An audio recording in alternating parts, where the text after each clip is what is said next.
சிம்மராசியை பொறுத்த மட்டும் இது ஒரு நெருப்பு ராசி.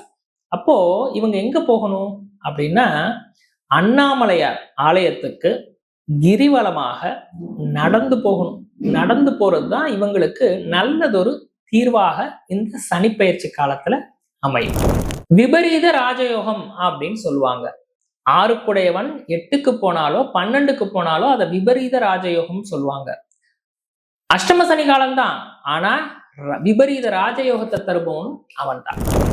வாழ்க்கை துணை சிம்மராசியில கொண்ட வாழ்க்கை துணை சார்ந்தவர்களால அவமானம் ஏற்படுறதுக்கு வாய்ப்புகள் உண்டு. அவங்க கொஞ்சம் கடின சொல்வதற்கான வாய்ப்பு உண்டு. ஆணா இருந்தா பெண்ணோ, பெண்ணா இருந்தா ஆணோ.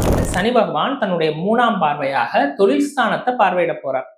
அப்போ தொழில் ஸ்தானத்துல சில சச்சரவுகள் வர்றதுக்கு வாய்ப்புகள் உண்டு. ஓம் ஸ்ரீ ஆதித்யாய சசோமாய மங்களாய புதாயச குரு சுக்ர சனிப்பியச ராகவே கேதவே நம. நவக்கிரக நாயகர்களுக்கு எனது வணக்கங்கள்.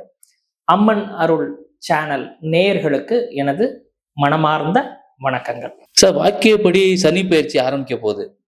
அது எப்போ ஆரம்பிக்குது, என்னெல்லாம் அது பண்ண போகுது?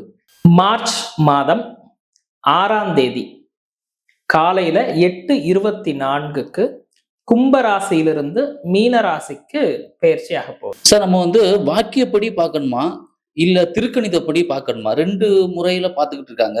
இதுல நம்ம எதை கூர்ந்து கவனிக்கணும், எதை நம்ம பார்க்க போகணும்? இப்போதைக்கு வாக்கியப்படி வரப்போகுது. ஆல்ரெடி ஏற்கனவே பஞ்சாங்கத்துல திருக்கணிதப்படி வந்துருச்சு. இப்போ நம்ம வாக்கியப்படி வரப்போகுதுன்னு சொல்றாங்க. இது நம்ம எப்படி பார்க்கணும்?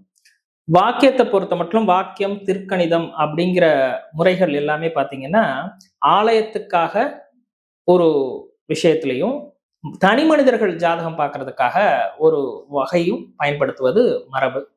அதுல இப்ப நம்ம பார்க்க இருக்கிறது வாக்கிய கணிதத்தின்படி பெயர்ச்சி ஆகக்கூடிய விஷயங்கள்ல சனி என்ன தாக்கத்தை தரப்போறார், இன்பமா துன்பமா என்ன செய்ய போறாருங்கிறத இப்ப நம்ம பார்க்க போறோம். நவக்கிரகங்கள்ல சனியை பார்த்தா மட்டும் நம்ம பயப்படுறோமே, அது எதுனால? மற்ற பயிற்சியெல்லாம் பார்த்தா பயம் இல்லை. பட் ஆனா சனியை பார்த்தா மட்டும் பயம். அது 2.5 வருஷம் வேற இருக்க போகுது. இப்போ மற்ற பயிற்சியெல்லாம் கொஞ்ச நாள்லயே போயிருது. இது மட்டும் ஏன் இவ்வளவு தூரம், இவ்வளவு நாட்கள் எடுத்துக்குது? நல்ல கேள்வி. இப்போ சூரியன் தான் சூரிய குடும்பத்தின் தலைமை பொறுப்புல இருக்கக்கூடியவர் யாரு அப்படின்னா சூரியன். சூரியனுக்கு மிக அருகாமையில் இருக்கக்கூடிய கோள்கள் அப்படின்னா புதன். அப்போ அது கொஞ்சம் ஒரு மாத காலத்துக்குள்ள, ஒரு 28 நாளுக்குள்ள ஒரு சுழற்சியை முடிச்சிருவார். அதனாலதான் அடுத்து பாத்தீங்கன்னா நீங்க சுக்கிரன், அவரும் கிட்டத்தட்ட 27ல இருந்து 30 அந்த தினங்களுக்குள்ள ஒரு சுழற்சியை முடிச்சிருவார். அடுத்து செவ்வாய் இருக்காரு. செவ்வாய் என்ன பண்ணுவாரு, 45 தினங்கள் ஆகும். அதை விட கொஞ்சம் தொலைவில் இருக்கக்கூடிய குரு 1 வருட காலம் ஆகும். அடுத்து மிகவும் தொலைவில் இருக்கக்கூடிய கிரகமான சனி 2.5 வருட காலம் எடுத்துக்கும். இதுதான் அந்த கால அளவுக்கு வேறுபடுவதற்கான காரணம். ஒரு தனிநபருக்கு சனி பயிற்சி எப்போ ஸ்டார்ட் ஆகும், எதனால அவருக்கு சனி பயிற்சி ஸ்டார்ட் ஆகுது? ஒவ்வொரு தனி மனிதனுக்குமே ஒவ்வொரு கோள்கள் மீதான பயிற்சியிலையும் ஒரு தாக்கம் இருக்கும். அது என்ன மாதிரியான தாக்கம் அப்படின்னா, நவகிரகங்களுக்குமே ஒவ்வொரு மனிதனுடைய வாழ்க்கையிலும் பங்களிப்பு உண்டு. அப்போ சூரியன் என்ன பண்ணுவாரு, சந்திரன் என்ன பண்ணுவாரு, இப்ப பயிற்சியை பொறுத்த மட்டும் பாத்தீங்கன்னா, இப்ப நம்ம பார்த்தோம், கால அளவை பார்த்தோம். ஒரு ராசி கட்டத்தை சூரியன் பயணிக்கிறதுக்கு 30 தினங்கள் எடுத்துக்கொள்ளும். சந்திரன் பயணிக்கிறதுக்கு 2.25 நாளுக்குள்ள பயணிச்சிடும். அடுத்து பாத்தீங்கன்னா செவ்வாய் 45 தினம், புதன் 1 மாதம், தோராயமாக 1 மாதம், சுக்கிரனும் அதே மாதிரி. அடுத்து குரு பாத்தீங்கன்னா 1 வருட காலம், ராகு கேது 1.5 வருட காலம் ஆகும். ஆனா ஒரே ராசியில 2.5 வருடம் பயணிக்கும். அதனாலதான் சனியினுடைய பெயர்ச்சி ஒரு பிரதானமாக பார்க்கிறோம். ஏன்னா ஒரு 2.5 வருட காலம்ங்கிறது மற்ற கிரகங்களை ஒப்பிடும்போது ஒரு நீண்ட கால அளவு. அதனால அதை ரொம்ப முக்கியப்படுத்தி பார்க்கறாங்க. ஆனா இது பயப்பட தேவையில்லை. எல்லா கோளும் நல்ல கோள் அல்ல, எல்லா கோளும் கெட்ட கோளும் அல்ல. இப்போ இயற்கை சுபர் அப்படின்னு சில கிரகங்கள் இருக்கு, இயற்கை பாபர் அப்படின்னு சில கோள்கள் ஜோதிட சாஸ்திரத்துல சொல்லப்படுது. ஆனா இந்த சனி பகவான் ஒவ்வொரு ராசிக்கும் அவங்களுடைய ஜனன ஜாதகத்துல என்ன மாதிரி தன்மையில இருந்திருக்காருங்கிறதையும் சேர்த்து இதை பார்க்கணும். இப்ப நம்ம பயிற்சி பலன்கள் பார்க்கறதுங்கிறது ஒரு பொது பலன் தான். ஆனாலும் அவங்களுக்கு நடக்கக்கூடிய திசாபுத்தியின் அடிப்படையில இந்த கோச்சாரத்தையும் இணைத்து பார்க்கும்போதுதான் இதனுடைய முழுமையான பலனை பார்க்க முடியும். இப்போ நவக்கிரகங்கள்ல சனிய பார்த்தா மட்டும் ஒரு பயம் வருது எல்லாத்துக்கும் ஆட்டோமேட்டிக்கா. மத்ததெல்லாம் பார்த்தா கூட ஒண்ணும் பிரச்சனை இல்ல. ஆனா சனி பெயர்ச்சின்னு வந்துட்டா ஆட்டோமேட்டிக்கா ஒரு பயம் வந்துருது. அது எதனால? அது காலங்காலமாவே அதுல நம்ம மனசுல பதிக்கப்பட்டிருக்கு. அப்படிலாம் எதுவுமே இல்ல. இப்போ ஒவ்வொரு வீட்டுக்கும் ஒரு ஆதிபத்தியம் இருக்கு. மேஷ ராசிய பொறுத்த மட்டும் பார்த்தீங்கன்னா, செவ்வாய் அதிபதி. ரிஷபத்துக்கு பார்த்தீங்கன்னா, சுக்கிரன் அதிபதி. மிதுனத்துக்கு புதன் அதிபதி. அப்போ இவருக்கு கடகத்துக்கு பார்த்தீங்கன்னா, சந்திரன் அதிபதி. சிம்மத்துக்கு சூரியன் அதிபதி. கன்னிக்கு புதன் அதிபதி. துலாமுக்கு பார்த்தீங்கன்னா, சுக்கிரன் அதிபதி. விருச்சிகத்துக்கு செவ்வாய். தனுசுக்கு குரு. மகர கும்பத்துக்கு பார்த்தீங்கன்னா, ஆ சனி அதிபதி. மீனத்துக்கு குரு அதிபதி. சோ ஒவ்வொரு இடத்துக்கும் ஒரு ஒரு ஆதிபத்தியத்தை கொண்டு ஒவ்வொரு கிரகமும் செயல்படுது. இப்போ ஒவ்வொரு ராசி கட்டத்துக்கும் பாத்தீங்கன்னா இதனுடைய உச்ச வீடு பாத்தீங்கன்னா துலாம்ல அமையுது. நீச வீடு பாத்தீங்கன்னா மேசத்துல அமையுது. இதனுடைய ஆட்சி வீடு அப்படின்னு சொல்றது மகரமும் கும்பமாக அமையுது. மற்ற வீடுகள் பாத்தீங்கன்னா நட்பாகவும் பகையாகவும் அமையும். அப்போ இதனோடு சேர்ந்த கோள்கள் அந்த பாவத்துக்கு அவங்களுடைய ராசிக்கு அது எத்தனாம் பாவத்துல இருக்குங்கிறத பொறுத்துதான் அதனுடைய நன்மை தீமையை நம்ம இந்த இடத்துல பார்க்கலாம். இப்ப சனியை பத்தி கூடுதல் தகவலுக்கு ஜோதிட ரீதியாக சில அனுபவங்கள் உங்களுக்குள்ள அனுபவங்கள்லாம் பார்த்தா கொஞ்சம் பகிர்ந்து கொள்ளுங்களேன். இப்போ மகர கும்பம் ஆட்சி வீடா இருக்கு. உச்ச நீச வீடா மேஷமும் துலாமும் இருக்கு. அதை பார்த்தோம் இல்லையா? சனியினுடைய நாள்னு நம்ம எதை குறிக்கிறோம்? சாட்டர்டே, சனிக்கிழமைய அவருக்கு உரிய நாளாக குறிக்கிறோம். இன்னொன்னு என்னது? பூசம், அனுஷம், உத்திரட்டாதி. இந்த மூன்றுமே சனியினுடைய நட்சத்திரங்களாக நம்ம பார்க்கிறோம். அடுத்து சனியினுடைய கிரகத்தினுடைய வாகனம் அப்படின்னு சொல்லிட்டு ஆன்மீக ரீதியா எதை சொல்றாங்கன்னா காகம் அதை சொல்றாங்க.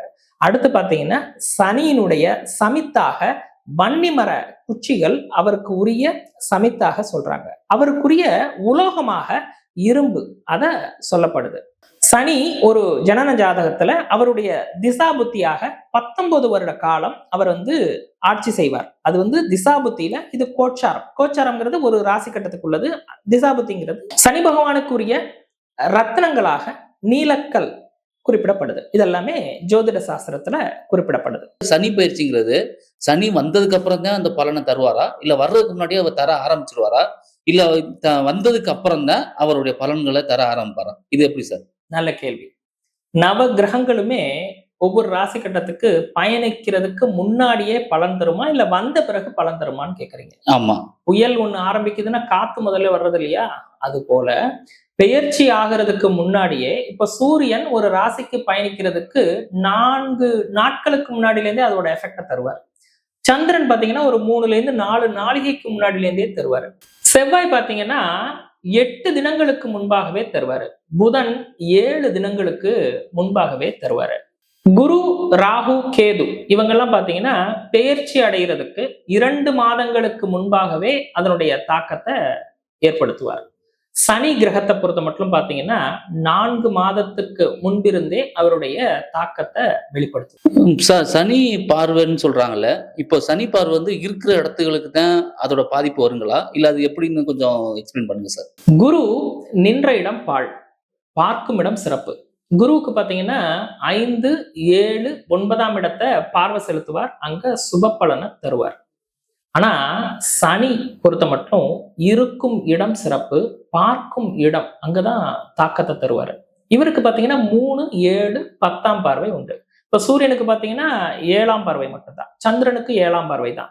செவ்வாய்க்கு 4, 7, 8ஆம் இடங்களை பார்வை செலுத்துவாரு. புதன், சுக்கிரன் எல்லாம் பாத்தீங்கன்னா 7ஆம் பார்வை தான். குருவை பாத்தீங்கன்னா 5, 7, 9, ராகு கேது 3, 7, 11 பார்வை செலுத்துவார். சனி 3, 7, 10ஆம் இடத்தை பார்வை செலுத்துவார். ஒவ்வொரு ராசிக்கும் அந்த 3, 7, 10ங்கிறது எந்த பாவமா அமையுதோ அந்த இடத்திற்கு சில விளைவுகளை ஏற்படுத்துவார்னு ஜோதிட சாஸ்திரம் சொல்லுது. சார், இப்போ சனியிலே ஜென்ம சனினா என்ன, விரய சனினா என்ன, லாப சனினா என்ன, இந்த மாதிரி சனியிலே பல வகை சொல்றாங்க. இது எப்போ யாராருக்கு எப்படி வரும், எதனால விரய சனி வரும், யாரால ஜென்ம சனின்னு வருது, இதெல்லாம் எதனால வருது சார்? இப்போ மீன ராசியில சனி கிரகம் இருக்க போகுது, பெயர்ந்திருக்கு இல்லையா? இதுக்கு பேர் தான் ஜென்ம சனி. அடுத்து பாத்தீங்கன்னா மேசராசி. மேசராசிக்கு சனி இப்ப எங்க இருக்காரு? 12ல இருக்காரு. அதனால இதை என்ன சொல்றோம்? விரய சனின்னு சொல்றோம். சிலர் இதை 7.5 சனி அப்படின்னு சொல்லுவாங்க. ரிஷபத்துக்கு பொறுத்த மட்டும் பாத்தீங்கன்னா லாபஸ்தானத்துல இருக்கு. அதனால அதை லாப சனி அப்படின்னு சொல்லுவாங்க. மிதுனத்தை பாத்தீங்கன்னா சனி இப்போ 10ஆம் இடத்துல இருக்கிறதுனால அதை கர்ம சனி அப்படின்னு சொல்லுவாங்க. கடகத்தை பொறுத்த மட்டும் 9ஆம் இடத்துல இருக்கிறதுனால அதுக்கு பேர் பாக்ய சனி அப்படின்னு சொல்லுவாங்க. சிம்மத்தை பொறுத்த மட்டும் 8ஆம் இடத்துல இருக்கிறதுனால அஷ்டம சனி அப்படின்னு சொல்லுவாங்க. கன்னியை பொறுத்த மட்டும் பாத்தீங்கன்னா 7ஆம் இடத்துல சனி இருக்கிறதுனால அத கண்டக சனி அப்படின்னு சொல்லுவாங்க. துலாம் பொறுத்த மட்டும் 6ஆம் இடத்தில் சனி இருக்கிறதுனால ரோக சனி அப்படின்னு சொல்லுவாங்க. விருச்சிகத்திற்கு பொறுத்த மட்டும் 5ஆம் இடத்துல சனி இருக்கிறதுனால பஞ்சம சனி அப்படின்னு சொல்லுவாங்க. தனுசை பொறுத்த மட்டும் 4ஆம் இடத்துல இருக்கிறதுனால அர்த்தாஷ்டம சனி அப்படின்னு சொல்லுவாங்க. மகரத்துக்கு பொறுத்த மட்டும் 3ஆம் இடம் சகாய சனி அப்படின்னு சொல்லுவாங்க. கும்பத்தை பொறுத்த மட்டும் 2ஆம் இடத்துல இருக்கிறதுனால இது 7.5 சனி முடியக்கூடிய காலம் அப்படின்னு சொல்லிட்டு பாத சனி அப்படின்னு சொல்லுவாங்க. 12 ராசியில சனி எங்க இருக்காரோ அதற்கு ஏற்ப அதற்கு ஒரு பெயர் வைத்திருக்காங்க ஜோதிட முன்னோர்கள். சிம்ம ராசிக்கு இந்த சனி பயிற்சி எப்படி இருக்கும்? 2.5 வருடம் என்னெல்லாம் அவர் பண்ண போறாரு? சிம்ம ராசியை பொறுத்த மட்டும் பாத்தீங்கன்னா ஆளுமை, நிர்வாகத்திறமை, நேர மேலாண்மை இதுக்கே பெயர் பெற்றவர்கள் சிம்மராசிக்காரர்கள், சிம்ம லக்னத்துக்கு உடையவர்கள். இவங்க தொழில் ஸ்தானத்தை பொறுத்த மட்டும் பாத்தீங்கன்னா ஒரு வசீகரமான தன்மை, திரைத்துறை, கலைத்துறை இதுல எல்லாம் பயணிக்கக்கூடியவங்க. சரி, இந்த ராசிக்கு சனி என்ன தாக்கத்தை தரப்போறாரு அப்படின்னா 6ஆம் இடத்துக்கு அதிபதி, சத்ருஸ்தானம் மற்றும் கலத்திரஸ்தானத்துக்கு அதிபதி, அஷ்டமஸ்தானத்துக்கு போறார். அப்போ இதத்தான் அஷ்டம சனி அப்படின்னு சொல்றாங்க. 8ஆம் இடத்துக்கு போறார். 8ல ஒரு கோள் இருந்தா அதுக்கான தீர்வு அமைகிறது கொஞ்சம் கஷ்டம் அப்படின்னு ஜோதிட நூல்கள் சொல்லுது. சரி, என்ன விதமான கஷ்டங்கள் வரும் அதை மட்டும் தெரிஞ்சுட்டு அதுல இருந்து தப்பிச்சலாமே. அப்போ அதுல இருந்து விலகிறதுக்கான தற்காப்புக்கு நம்ம எடுத்துக்கலாமே அப்படின்னு பார்த்தா சிம்ம ராசிக்கு 6 கூடையவன் 8க்கு போறான். அப்போ 6 கூடையவன் 8க்கு போனா என்ன ஆகும்? எதிரி இருப்பான், ஆனா மறைஞ்சிருப்பான், நேரா தாக்க மாட்டான். இது ஒரு பிளஸ் தானே. இன்னொன்னு பாத்தீங்கன்னா விபரீத ராஜயோகம் அப்படின்னு சொல்லுவாங்க. 6 கூடையவன் 8க்கு போனாலோ 12க்கு போனாலோ அதை விபரீத ராஜயோகம் சொல்லுவாங்க. அஷ்டம சனி காலம்தான், ஆனா விபரீத ராஜயோகத்தை தருபவனும் அவன் தான். அடுத்து பாத்தீங்கன்னா 7ஆம் இடத்ததிபதியாகவும் அவர் இருக்காரு, 8ஆம் இடத்துக்கு போறார். அப்போ இதனுடைய பலன் என்ன அப்படின்னு பாத்தீங்கன்னா வாழ்க்கை துணை, சிம்மராசியில கொண்ட வாழ்க்கை துணை சார்ந்தவர்களால அவமானம் ஏற்படுறதுக்கு வாய்ப்புகள் உண்டு. அவங்க கொஞ்சம் கடின சொல்வதற்கான வாய்ப்பு உண்டு. ஆணா இருந்தா பெண்ணோ, பெண்ணா இருந்தா ஆணோ, அவங்களால சில கடினமான சொல்கள் கேட்பதற்கு அவமானம் ஏற்படுறதுக்கான காலமா இது இருக்கும். அடுத்து அவருடைய பலன் வேற என்ன பலன் அப்படின்னா அவருடைய பார்வை பலன் அப்படின்னு ஒண்ணு இருக்கு. சிம்ம ராசிக்கு சனி பகவான் தன்னுடைய 3ஆம் பார்வையாக தொழில் ஸ்தானத்தை பார்வையிட போறார். அப்போ தொழில் ஸ்தானத்துல சில சச்சரவுகள் வர்றதுக்கு வாய்ப்புகள் உண்டு. அப்புறம் பாத்தீங்கன்னா மூட்டு பகுதியை குறிப்பது 10ஆம் பாவம், அந்த இடத்தை பார்வை செலுத்துறதுனால மூட்டு பகுதிகளில் சில சச்சரவுகள் வர்றதுக்கான காலமா இது இருக்கும். அடுத்து சிம்ம ராசிக்கு 2ஆம் இடம் அப்படிங்கிற குடும்பஸ்தானத்தை பார்வை செலுத்துறதுனால குடும்பத்துல உள்ளவர்களால சில சச்சரவுகள் வர்ற வாய்ப்பு உண்டு. அது வாக்குஸ்தானமாவும் இருக்கு. அப்ப வாக்குஸ்தானம்னா என்ன பண்ணும்? ஒரு சொல் கொல்லும், ஒரு சொல் வெல்லும் அப்படின்னு சொல்லுவாங்க. பேச்சு நிதானமாக இருக்க வேண்டிய காலம் இது. அழிக்கும் சொல்ல பேசாம ஆக்கும் சொல்லை பேசுபவர்களாக இருக்க வேண்டிய காலம் இது. அடுத்து தன்னுடைய 10ஆம் பார்வையாக சிம்ம ராசியினுடைய 5ஆம் பாவத்தை பார்க்க போறார் சனி. அப்ப அது என்ன பண்ணும்? நமக்கு நடந்த துக்ககரமான கவலைகரமான நிகழ்வுகளை நினைவூட்டும் இந்த காலகட்டம். 5ங்கிறது என்ன? மனசு. அப்போ கடந்த கால நினைவு, ஹிஸ்டரி, அந்த பழசெல்லாம் நினைச்சிட்டு இருப்பாங்க இந்த காலகட்டத்துல. அதெல்லாம் ஓரமா தூக்கி போட்டுங்க. அப்போ இந்த காலத்துல இருந்து தற்காத்துக்கலாம், இந்த பயிற்சி காலத்துல இருந்து தற்காத்துக்கலாம். அடுத்து 5ஆம் இடம் அப்படிங்கிறது இன்னொன்னு எதை குறிக்கும் அப்படின்னா இரைப்பைய குறிக்கக்கூடியது. ஆயில் ஃபுட்ல கேர்ஃபுல்லா இருக்கணும், தரமான உணவு வகைகளை சேர்க்கணும். இதுதான் பயிற்சி காலத்துல சிம்மராசிகள் மேற்கொள்ள வேண்டியவை. அடுத்து சிம்மராசிக்கு என்ன பரிகாரம்? இதுதானே உங்களுடைய அடுத்த கேள்வி. சரி, சிம்மராசியை பொறுத்த மட்டும் இது ஒரு நெருப்பு ராசி. அப்போ இவங்க எங்க போகணும் அப்படின்னா, அண்ணாமலையார் ஆலயத்துக்கு கிரிவலமாக நடந்து போகணும். நடந்து போறதுதான் இவங்களுக்கு நல்லதொரு தீர்வாக இந்த சனிப்பெயர்ச்சி காலத்துல அமையும். அண்ணாமலையார கெட்டியா பிடிச்சிங்க.